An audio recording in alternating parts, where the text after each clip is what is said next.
ನಮಸ್ಕಾರ. ಮುಖ್ಯಾಂಶಗಳು. ಮುಂಬೈ ಇಲ್ಲಿನ ಮುಲುಂಡ್ನಲ್ಲಿ ಶನಿವಾರ 5.14 ಮಧ್ಯಾಹ್ನ ನಿರ್ಮಾಣ ಹಂತದ ಮೆಟ್ರೋ ಕಂಬದ ಒಂದು ಭಾಗ ಕುಸಿದು ಚಲಿಸುತ್ತಿದ್ದ ಆಟೋರಿಕ್ಷಾದ ಮೇಲೆ ಬಿದ್ದ ಘಟನೆ ನಡೆದಿದೆ. ಅವಶೇಷಗಳ ಕೆಳಗೆ ಸಿಲುಕಿ ಒಬ್ಬ ವ್ಯಕ್ತಿ ಸಾವನ್ನಪ್ಪಿ ಇತರ 3 ಗಾಯಗೊಂಡರು. ಕಾರಿನ ಒಂದು ಭಾಗವು ಅವಶೇಷಗಳ ಅಡಿಯಲ್ಲಿ ನಜ್ಜುಗುಜ್ಜಾಗಿದೆ. ಜಾನ್ಸನ್ ಮತ್ತು ಜಾನ್ಸನ್ ಕಾರ್ಖಾನೆಯ ಮುಂಭಾಗದಲ್ಲಿರುವ ಆರ್ಟರಿಯಲ್ LBS ರಸ್ತೆಯಲ್ಲಿ ಮಧ್ಯಾಹ್ನ 12:20 ಸುಮಾರಿಗೆ ಈ ಘಟನೆ ಸಂಭವಿಸಿದೆ.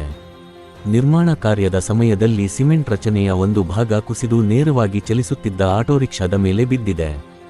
ಮೃತರು ಮತ್ತು ಗಾಯಗೊಂಡವರು ಆಟೋರಿಕ್ಷಾದಲ್ಲಿದ್ದ ಪ್ರಯಾಣಿಕರು ಎಂದು ವರದಿಯಾಗಿದೆ. ನಮಗೆ ಬಂದ ವರದಿಯ ಬಿಮಿತ್ರ 25T